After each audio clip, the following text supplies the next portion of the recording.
Alhamdulillah wassalatu wassalamu ala Rasulillah wa ala alihi wa sahbihi wa mawalah. Asyhadu an la ilaha illallah wahdahu la syarika lahu wa asyhadu anna Muhammadan abduhu wa rasuluhu alladzi la nabiyya ba'dah. Ikhwatillah rahimani wa rahimakumullah, Bapak Ibu semua yang dimuliakan Allah. Di subuh kali ini kita lanjutkan hadirin hadis nomor ke-131.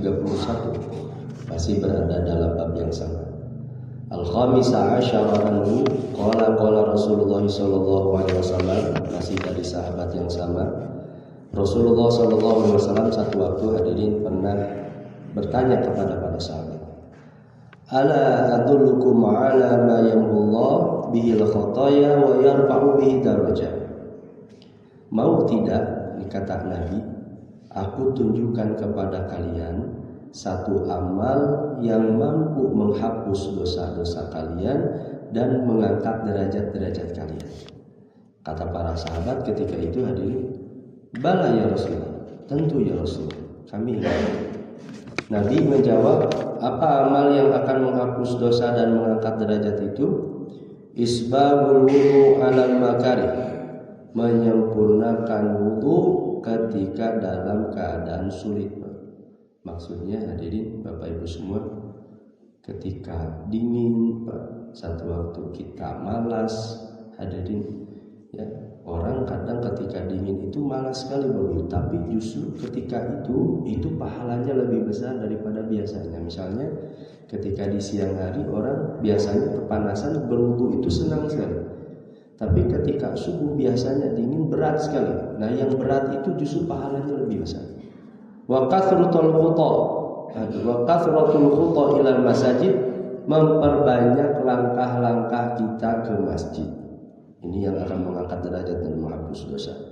Wa intidharus shalah ba'da shalah, menunggu salat sampai datang salat lagi. Fadzalikumur ribat, bahkan itu adalah ribat. Ribat itu istilah hadirin. Secara bahasa ribat itu artinya ikatan. Orang Arab sering mengatakan orang yang berjihad di jalan Allah itu disebut dengan ribat, karena mereka berdiri berperang dan mengikatkan tali-tali mereka kepada kuda-kuda perang mereka, maka disebut dengan ribat. Apa maksudnya? Amal-amal ini hadirin Bapak Ibu semua, menunggu sholat menuju sholat selanjutnya. Satu waktu kita sholat maghrib kemudian menunggu lagi untuk sholat isya, itu pahalanya sebanding dengan pahala berjihad di jalan Allah. Ini besarnya pahala yang Allah berikan hadirin. Nah hadirin Bapak Ibu semua, bisa jadi ada orang nanti diangkat derajatnya hadirin di hari kiamat itu karena pertama dia menyempurnakan wudunya. Makanya ketika kita berwudu hadirin perhatikan sekali, rasakan setiap tetes itu akan menghapus dosa kita seperti hadis yang sudah kita bahas. Termasuk hari ini Bapak Ibu semua subuh datang ke masjid, pulang lagi nanti zuhur datang ke masjid lagi, asar hadirin datang ke masjid lagi, 5 waktu datang ke masjid. Ini mampu menghapus dosa, mengangkat derajat kita semakin tinggi di hadapan Allah Subhanahu wa taala. Termasuk menunggu salat menuju salat yang lain. Hadis selanjutnya, hadis nomor 132 hadirin. An Abi Musa al-Ash'ari radhiyallahu an, dari Abu Musa al-Ash'ari semoga Allah meridhoinya. Qala Rasulullah sallallahu alaihi wasallam, Rasulullah sallallahu alaihi wasallam bersabda, "Man shallal bardaini dakhalal jannah." Muttafaqun alaih. Siapa yang salat di dua dingin, dia pasti masuk surga. Apa salat dua dingin itu? Pertama, salat subuh. Sholat fajar sekarang barusan yang kita lakukan hadirin. Kenapa disebut dengan sholat dingin? Karena malam, waktu malam yang paling dingin itu ya ketika subuh itu. Hari ini belum terlihat terbit matahari hadirin. Ini kondisi yang biasanya sangat dingin. Yang kedua, sholat dingin itu apa? Yang dimaksud adalah sholat asar.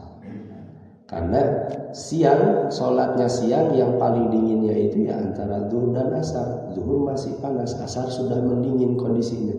Makanya ini keutamaan terkhusus di dalam Al-Quran, keutamaan sholat subuh dan sholat asar. Pertama, hanya sholat subuh dan asar yang disebutkan langsung di dalam Al-Quran. wa qur'anal fajri kana masyhuda wal 'asri innal insana lafi khusr. Para ulama menafsirkan wal 'asri itu salat asar sebagian ulama. Hanya 2 salat ini yang disebutkan. Bapak Ibu semua cari sebutan zuhur, maghrib, isya itu enggak ada. Yang disebutkan secara langsung itu fajar, salat subuh, yang kedua salat asar. Yang kedua, keutamaan salat subuh dan salat asar itu Nabi kan menyampaikan ya ta'aqabuna alaikum malaikatun bil-laili wa nahar. Ada 2 malaikat yang silih berganti siang dan malam bertugas.